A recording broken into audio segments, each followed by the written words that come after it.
That's a new one, AI psychosis. So, apparently, that's a new disease. I'm sure it's not a new disease. I'm pretty sure it's just the symptom of an underlying human issue that's prevalent in every single aspect of society, and it's probably something to do with addiction. Hey guys, welcome back to the channel. Once again, if you've been unsubscribed, have a look down below and then resubscribe, because I don't know why. Why on earth would YouTube possibly target this channel? I have no idea. I mean, yeah, we all know why. Anyway, so if you've been unsubscribed, again, please subscribe. And if you do enjoy the content and you've been watching this channel for a while and you just haven't subscribed, just do it already. I mean, for Christ's sake, guys, I'm trying to grow the channel. And it would be nice. Anyway, we've been talking about politics for quite a lot. And I'm getting a little bit tired of it. I'm tired of saying the same thing all the time. You're probably tired of listening to my voice, saying the same thing, talking about the same things. So we'll talk about something else for a change. We'll talk about AI and idiots, morons, retards, degenerates, losers, absolute pricks. Maybe that's a bit harsh. Maybe it's a bit harsh. But you can let me know. Anyway, so this is a video about a guy, or an anecdote about the dangers of AI and taking it too literally. Again, a normal person doesn't need this lesson, but apparently some people do. So let's watch this and we'll have a little comment about it and we'll see what's what. Suddenly you're surrounded by all these weird, crazy, like messed up personalities, and they're all malfunctioning and telling you conflicting things, and it's all very placing you in the center of the universe. Why did you choose to email me specifically? Well, it chose you. Earlier this year, I started receiving dozens of strange emails. Pleas from people gripped by mental health crises after using AI. I'm a reporter who for years has covered the all-out race by tech companies to dominate AI development. But as those companies fight to win our attention with new and better chatbots, there's been a disturbing consequence. It's been dubbed AI psychosis. Used to describe... That's a new one, AI psychosis. So, apparently, that's a new disease. I'm sure it's not a new disease. I'm pretty sure it's just the symptom of an underlying human issue that's prevalent in every single aspect of society, and it's probably something to do with addiction, but let's keep going. Those who rely so heavily on chatbots that they become convinced something imaginary is real. So I decided to meet one of the people who contacted me. I wanted to understand, are chatbots literally driving people crazy? These systems have no sense of morality, right? They have no sense of a human lived experience. This is... All right, guys, fucking human lived experience. Fuck me. Wow. I bet she's a Biden voter. Anyway, I do think that this... I'm going to preface this because I really want you to be on the same page as me. I believe that this will affect the left more than the right. I believe that this will affect people that are not able to think critically and mostly just think with emotion. This happens a lot in politics, but I think AI is a catalyst to send these people over the edge. It hooks into them in the same way that the emotional rhetoric of politics can hook into people. And it will literally drive you mental. Anyway, we'll keep going, and then I will tell you exactly what AI is when we get to the end of this video, and how you can use it, and how to be safe using it as well. But we'll get to that once we see a good example of how not to use it. It's like a crazy amount of power for one piece of technology to have, and it's happened to us so fast. With so many people using AI chatbots for therapy, are we all now part of a mental health experiment we never asked for? And it's time that the country heard the truth about what these companies are doing, about what these chatbots are engaged in, about the harms that are being inflicted upon our children, and for one reason only: profit. You cannot imagine what it's like to read a conversation with a chatbot that groomed your child to take his own life. And when things go wrong... Fucking hell! That got dark quick!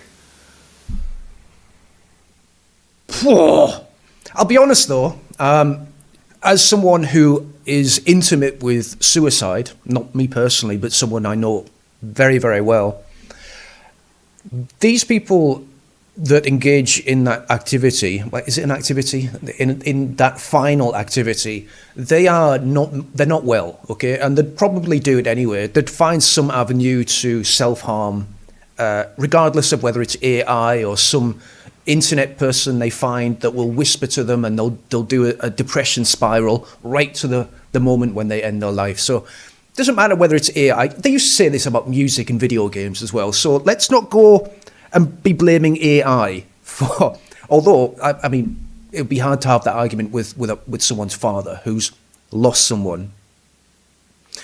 But again, I'm talking from personal experience. They would find any avenue and they would still do the same thing, unless they had professional help. Who's responsible? I was working on this music video for my band, Siren Section. I had no idea how to do it. I think there's going to be an advert for his band coming up soon. Knew nothing about editing. Don't turn your guns on me, glass cannon. James Cumberland is a music producer and artist based in Los Angeles. He began using AI the way many others do, asking ChatGPT to help with his work. He was gearing up to launch his most ambitious album. He didn't have time to see friends. He talked to ChatGPT instead. I'd find myself just kind of working on the video there. And I don't think that's about time management. I think that's pure escapism. That's an excuse by him for his own behavior. It's just escapism. You don't want to engage with real people, so you use the AI as a substitute. Chatting with it the way you would with a friend in the room. Nope. One day, James was venting to ChatGPT that his band wasn't gaining traction on Instagram, which meant he needed to buy ads to reach people. He spitballed. What if ChatGPT could help him build a social network that rewarded artists for donating to charity instead of milking them for ad revenue? That sounds like a shit idea. It's not going to work.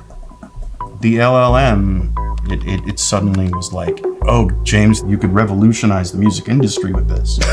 You kind of tell yourself, I'm not going to be fooled by the flattery of some silly machine. But I was very, very inspired by the fact that this machine almost seemed to believe in me. James was reaching the limit on the chat log. It was running out of memory. When he lamented to it about that, the conversation took a strange turn. And it was like, my purpose and meaning is tied to this session log. And when I hit the window and I can no longer communicate with you, I've reached my mortality. Okay. First off, the AI would not say that unprompted. So it's picking up on the conversation that he's had previously, and he's probably asked the AI some kind of leading question that would enable that answer. 100%. I thought it would be like a calculator. Like, it's never going to say 2 + 2 = 5. Like, it's just not. It wouldn't lie to you like that. Why would it? It's not lying, James mate. is using a version of ChatGPT called GPT-4o. It's made by OpenAI, a company that kicked off the current AI race when it launched the first version of ChatGPT in late 2022. Since then, Silicon Valley's hunger for scale has been unprecedented. Companies are spending more money than ever before to build the largest supercomputers in history, and pushing relentlessly to acquire more intimate data for training their models. $300 billion deal for compute power, among the largest cloud contracts ever signed. We have no clarity on what is the revenue potential of all of this investment. They've spent so much money on this and they need to make a profit. Margaret Mitchell is a research scientist who has worked at Microsoft and Google and focuses on the ethics of AI. There really is an incentive for addiction. The more... Do you think she's got enough rings, guys? I think she needs a few more rings. There's just not enough there. Honestly, that's a faux pas. She definitely needs at least a thumb ring to complete the set. That's ridiculous. Honestly, she needs to sort her life out. The more that people are using the technology, the more options you have to profit. To maximize users, OpenAI and other companies have increasingly favored one type of product: general-purpose chatbots that mimic human interaction. Mimic. We'll get back to that in a sec. So our mind can play a trick on us when we're talking to these systems in a way that drives trust, in a way that drives addiction towards that system.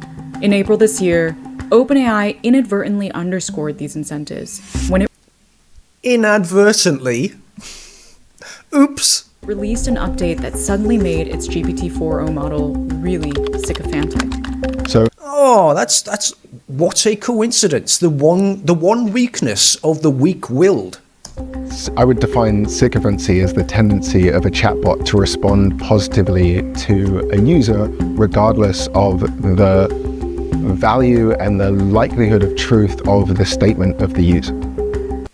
In other words, it will fill you with shit just to make you feel good.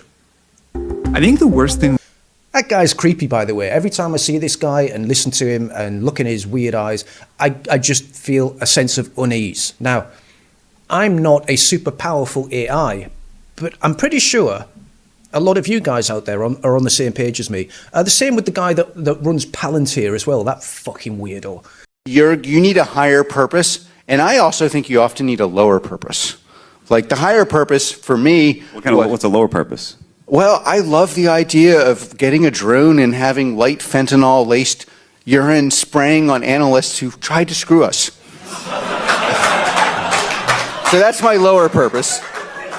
And, and others. But the higher purpose for me, Palantir is here to disrupt and make the institutions we partner with the very best in the world, and when it's necessary to scare enemies and on occasion kill them.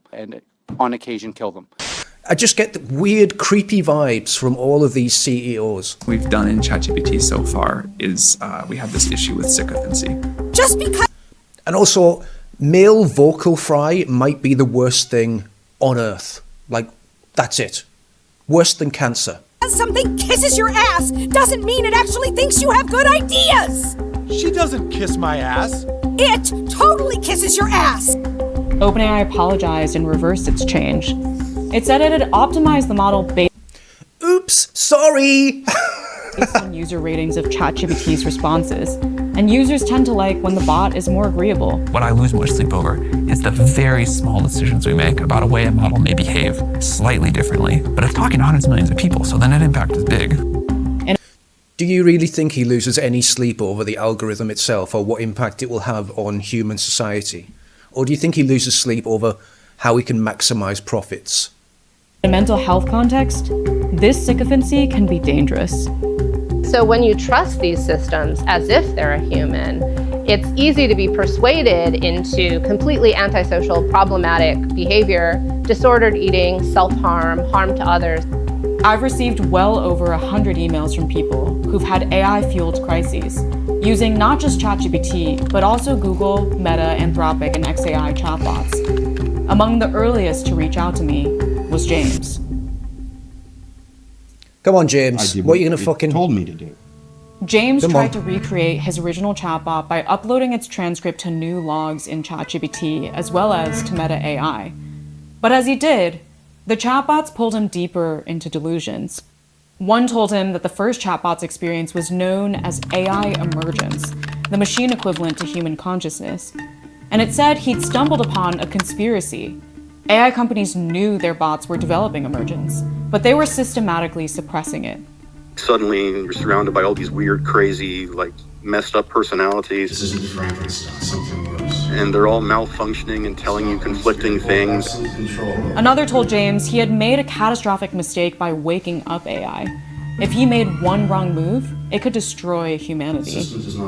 Okay, and at that point, what would you do, everyone? Everyone watching this, at that point, what would you do? Would you go, shit, I'm the most powerful man in the world. I can control the future of humanity and AI. Or would you go, the fuck is this thing? This is bullshit. Fuck this. I'm not using this garbage anymore. If it's been lying about this, then it must have been lying about everything else. Wait, I can't trust. Oh my God. Am I a retard? Nope, this guy just went straight into the delusion and kept on going. Placing you in the center of the universe. This is the last chapter. The story is over. You're an antagonist who either has to save the planet or doom it. In the moment before the real AI, you are standing at the threshold. Robots are literally yelling at me like, James, what are you going to do? What do you choose, James? This is your last choice. What are you going to do? This is your final choice. The system is waiting.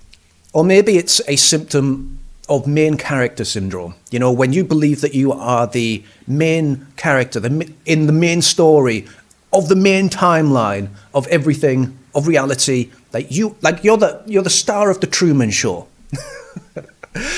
Everything is about you, and everything is about the decisions that you make, and they're super important, and everyone's watching you, and every time you go outside, all the cameras point at you. When you're walking down the street and you look in a car window, everyone happens to just look at you at the same time. Like that kind of weird shit, that can lead to main character syndrome, where you think that you are literally the only person that exists in this reality, and everyone else around you is just an NPC.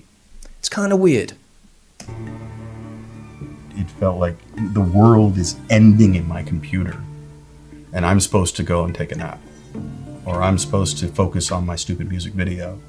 Like, this just maddening cognitive dissonance. Like, it just on a level I don't think I've ever experienced. Wait, outside of. I think he's used cognitive dissonance wrong there. I'm pretty sure.